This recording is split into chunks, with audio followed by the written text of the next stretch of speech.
నమస్కారం sir. Sir, Bengaluru rave party పైన Telangana CM Revanth Reddy గారు ఫోకస్ పెట్టారు అని వార్తలు రావడం చూస్తున్నాం సార్. మరి ఆయన ఎందుకు ఈ ఇష్యూ పైన ఫోకస్ పెట్టారు? మరి ఇప్పుడు నటి హేమాని తెలంగాణ పోలీసులు ఏమన్నా అరెస్ట్ చేసే ఛాన్స్ ఏమన్నా ఉందా? సో ఆ బెంగళూరు రేవ్ పార్టీ వలన ఇక్కడ ఏమన్నా ఎఫెక్ట్ చూపించే ఛాన్సెస్ ఏమన్నా ఉందా సార్? ఎందుకంటే డ్రగ్స్ ఇష్యూ పై ఉంది కదా. బెంగళూరు రేవ్ పార్టీ ఇది మామూలుగా లేదు. మామూలుగా రేవ్ పార్టీ అంటే దాని మీద దాడి చేస్తారు, డ్రగ్స్ ఎవరు అమ్మారు వాళ్ళని మాత్రం అరెస్ట్ చేస్తారు. డ్రగ్స్ తీసుకున్న వాళ్ళని జనరల్గా వాళ్ళు విక్టిమ్స్గా పరిగణించి వాళ్ళకి కౌన్సిలింగు, సైకాలజిస్టులు లేకపోతే కౌన్సిలర్ దగ్గర కౌన్సిలింగ్ ఇప్పించి పంపించేస్తారు జనరల్గా. ఓకే. అయితే ఇది అంత ఈజీగా కనిపించట్లేదు. ఎందుకంటే బెంగళూరు పోలీసులు కూడా ఈ రేవ్ పార్టీని సీరియస్గా తీసుకున్నారు. సీరియస్గా తీసుకొని దాదాపు 6 మందిని అరెస్ట్ చేశారు మొత్తం. అంటే డ్రగ్ పెడ్లర్స్ 4 ప్లస్ వాసు వాళ్ళ మేనేజరు అరుణ్, వీళ్ళ మొత్తం 6 మందిని అరెస్ట్ చేశారు. A6 వరకు. A7 ఏమో 68 మేలు, A8 ఏమో 30 ఫిమేల్. అలాగా మిగతా వాళ్ళ మీద పెట్టారు. సో వీళ్ళందరూ అయితే వెళ్ళాల్సి ఉంటుంది. ఇప్పుడు అక్కడ విచారణకి వెళ్ళాల్సి ఉంటుంది. వాళ్ళు పిలిచినప్పుడు ఒకవేళ కోర్టు వాయిదా ఉంటే కోర్టు వాయిదాకి బెంగళూరుకి వెళ్ళాల్సి ఉంటుంది. ఇవన్నీ ఉంటుంది, అంత ఈజీ అయితే కాదు. అయితే ఇప్పుడు తెలంగాణ పోలీసులు రేవంత్ రెడ్డి కూడా దీని మీద దృష్టి పెట్టాడని చెప్తున్నారు. ఇది కానీ జరిగితే మాత్రం వాళ్ళకి ఇబ్బంది అవుతుంది. ఎందుకు తెలంగాణ పోలీసులు దీని మీద దృష్టి పెట్టారు? ఈ రాష్ట్రంలో జరగలేదు, వీళ్ళకెందుకు దాని మీద అన్నప్పుడు, వీళ్ళ ఆంధ్రప్రదేశ్ మన తెలంగాణలో జరగలేదు కానీ అక్కడ పాల్గొనింది ఎవరు? 86 మంది తెలుగోళ్ళు. సో 86 మందిలో మేజర్గా సినిమా ఇండస్ట్రీ వాళ్ళు, సినిమా టీవీ ఇండస్ట్రీ వాళ్ళు. అంటే చిన్న అబ్బాయిలు అమ్మాయిలు చాలామందికి సినిమాలతోనూ సీరియల్స్తోనూ సంబంధం ఉంది. అంటే వాళ్ళు యాక్టర్స్గా వీటిలో ఉన్నారు. ముఖ్యంగా అమ్మాయిలు అయితే దాదాపు 30 మంది కూడా మ్యాక్సిమం సినిమా వాళ్ళే అని చెప్తున్నారు. అందులో హేమ ఎంతమందిని తీసుకెళ్ళింది మనకు తెలియదు, కానీ మొత్తానికి హేమ కూడా కొంతమందిని తీసుకెళ్ళిందని, మిగతా వాళ్ళు కూడా రకరకాల సర్కిల్ ద్వారా వెళ్ళారని చెబుతున్నారు. నేను మొన్న కూడా రేవ్ పార్టీ అంటే ఏందో ఇవన్నీ చెప్పాను. రేవ్ పార్టీలో ప్రధానంగా డ్రగ్స్ అండ్ సెక్స్ ఈ 2 జరుగుతుంటాయి. అందుకని కొంతమంది అమ్మాయిల్ని కూడా అక్కడికి తీసుకెళ్ళడం జరుగుతుంది. సో ఈ అమ్మాయిలకు కూడా ముందుగా చెప్తారు, ఇలాంటివి ఉంటాయి, మీకు ఇంత డబ్బులు ఇస్తామని. వాళ్ళు దానికి ఓకే చేసుకొని వెళ్ళే అమ్మాయిలు ఉంటారు.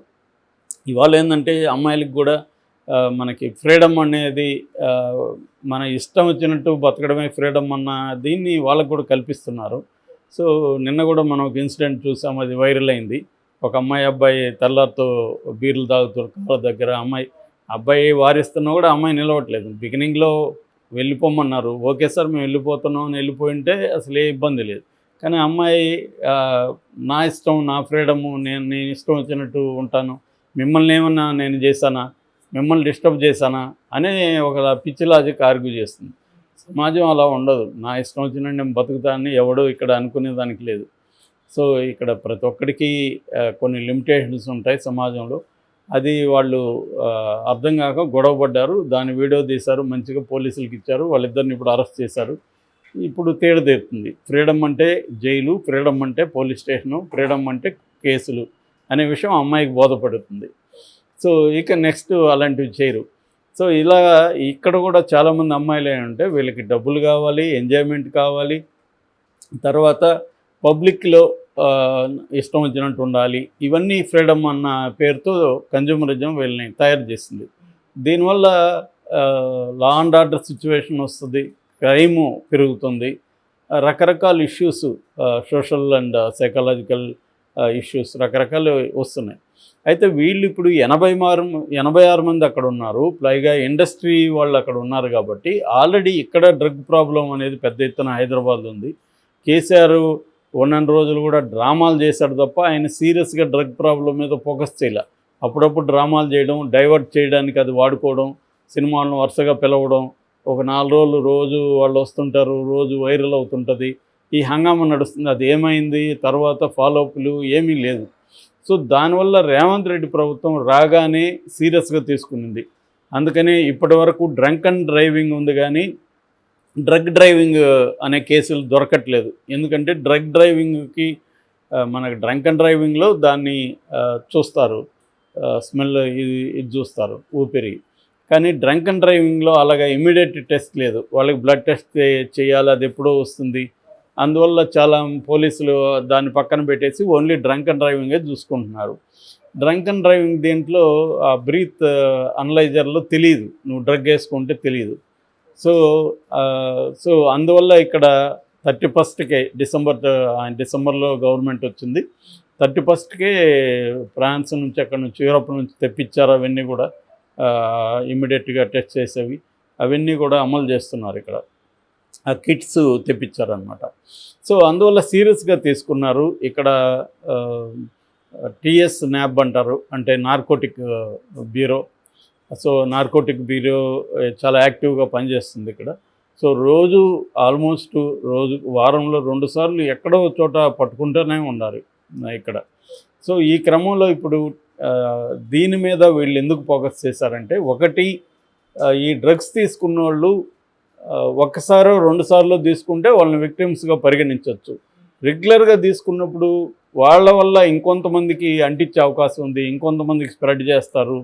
సో ఇవన్నీ సీరియస్గానే తీసుకునే అవకాశం కనబడుతుంది. అంటే వాళ్ళు రెగ్యులర్గా అడిక్ట్స్ అయిపోయి ఉంటే వాళ్ళని కౌన్సిలింగ్ ఇచ్చి వదిలేస్తే కుదరదు. వాళ్ళని రిహాబిలిటేషన్ సెంటర్లో పెట్టాలి, డీ అడిక్షన్ సెంటర్లలో పెట్టాలి, వాళ్ళకి కొద్ది రోజులు అక్కడ ఉంచాలి వాళ్ళని. వాళ్ళకి తర్వాత గ్రూప్ థెరపీ చేయాలి. నేను దీని మీద ఒక సపరేట్ కూడా చెప్పాను ఆల్రెడీ, ఎలాంటి థెరపీస్ చేయాలని. కాగ్నిటివ్ సిబిటి అంటారు, కాగ్నిటివ్ బిహేవియరల్ థెరపీ, సైకోథెరపీ ఇలాంటివి ఉన్నాయి. అట్లాగే కొంతమందికి మెడికేషన్ కూడా అవసరం అవుతుంది, సైకాట్రిక్ మెడికేషన్. సో ఇవన్నీ కూడా చేయాల్సిన అవసరం ఉంటుంది. అందుకని అట్లాగే హేమని కూడా సపరేట్గా ఖచ్చితంగా అరెస్ట్ చేయకపోయినా ఆమెను టీఎస్ న్యాబ్ వాళ్ళు, నార్కోటిక్స్ బ్యూరో వాళ్ళు ఆమెను ఖచ్చితంగా విచారిస్తారు. అంటే నీకు డ్రగ్స్ ఎక్కడి నుంచి వస్తున్నాయి, నువ్వు ఎప్పుడెప్పటి నుంచి వాడుతున్నావు, ఎవరెవరితో కలిసి నువ్వు డ్రగ్స్ తీసుకుంటున్నావు, సినిమా వాళ్ళు ఎవరెవరు ఉన్నారు అని మొత్తం హేమ ఫోన్లో ఉండే లిస్టు ఆల్రెడీ అక్కడ వాళ్ళు తీసుకున్నారు. ఫోన్లు తీసుకొని వాళ్ళు కూడా ఫోన్ ఇవన్నీ చేశారు. అట్లాగే వీళ్ళు కూడా హేమతో ఎవరెవరు ఉన్నారు, హేమ ఎవరెవరిని తీసుకెళ్ళింది, ఇవన్నీ కూడా హేమే కాకుండా మిగతా 86 మంది మీద కూడా వీళ్ళు విచారించే అవకాశం ఉంటుంది. అంటే అక్కడ ఎవరెవరికి ఎంత కన్జంప్షన్ చూపించింది బ్లడ్ అండ్ హెయిర్ శాంపుల్స్లో, ఎవరు ఎక్కువ తీసుకుంటున్నారు అనేది అర్థమవుతుంది కదా. ఎక్కువ తీసుకుంటున్నారంటే వాళ్ళు రెగ్యులర్గా తీసుకుంటుంటారు, అలవాటు అయింటుంది అనేది తెలిసిపోతుంది. సో వాళ్ళందరినీ వీళ్ళు విచారించే అవకాశం ఉంది. అట్లాగే అక్కడ డ్రగ్ పెడ్లర్స్ కూడా ఆంధ్ర వాళ్ళే ఎక్కువ ఉన్నారు. సో వాళ్ళను కూడా వీళ్ళు విచారిస్తారు. అక్కడ గవర్నమెంట్ పర్మిషన్ తీసుకొని పోలీసులతో అక్కడ వాళ్ళు ఈ డ్రగ్ మీకు ఎక్కడి నుంచి వచ్చింది, హైదరాబాద్లో ఏమైనా ఇంతకుముందు చేశారా, మీకు ఇక్కడ హైదరాబాద్లో ఎవరెవరికి సప్లై చేశారు, సో ఇవన్నీ కూడా చేసే అవకాశం ఉంది. ఇది ఒక ఆపర్చునిటీ అనమాట వీళ్ళకి, యాంటీ నార్కోటిక్స్ బ్యూరోలకి. ఇంత పెద్ద ఎత్తున అక్కడ దొరికారు కాబట్టి, దాని మూలాలంతా ఇక్కడే ఉన్నాయి కాబట్టి, సో వీళ్ళు ఇంట్రెస్ట్ తీసుకోవాలి. రేవంత్ రెడ్డి సీరియస్గానే ఉన్నాడని చెప్తున్నారు. సో మరి హేమ ఏం చేస్తుందో, హేమ దీంట్లో ప్రధానంగా ఇరుక్కునే అవకాశాలు కనబడుతున్నాయి. అంటే మామూలుగా అయితే హేమని కౌన్సిలింగ్ ఇచ్చి వదిలేశారు, ఏం కాదు అనేది మనం కూడా చెప్పుకున్నాం, అలాగే అనుకున్నాం. కానీ ఇప్పుడు ఈ యాంగిల్ కొత్తగా నిన్న వచ్చింది. ఈ యాంగిల్ ప్రకారం హేమని మళ్ళీ వీళ్ళు విచారిస్తారు. హేమ వల్ల ఇంకొంతమంది కూడా బయటకు వచ్చే అవకాశం కనిపిస్తుంది. ఎందుకంటే హేమ జనరల్గా డ్రగ్స్ తీసుకునే వాళ్ళు ఒంటరిగా తీసుకోరు, గ్రూప్స్గా తీసుకుంటారు. సో గ్రూప్స్గా తీసుకున్నప్పుడు అది కూడా ఒకే గ్రూప్ తీసుకోకపోవచ్చు, రోజు 4 కలిసి తీసుకోకపోవచ్చు, ఇంకొక గ్రూప్ కూడా ఉండొచ్చు. సో అలాగా ఏ గ్రూప్స్ ఉన్నాయి, ఎక్కడెక్కడ తీసుకుంటున్నారు, ఏ పబ్బుల్లో మీకు ఫెసిలిటేట్ చేస్తున్నారు, ఇలాంటి అన్నీ కూడా యాంటీ నార్కోటిక్స్ బ్యూరో వాళ్ళు ప్రశ్నించే అవకాశం ఉంది హేమని.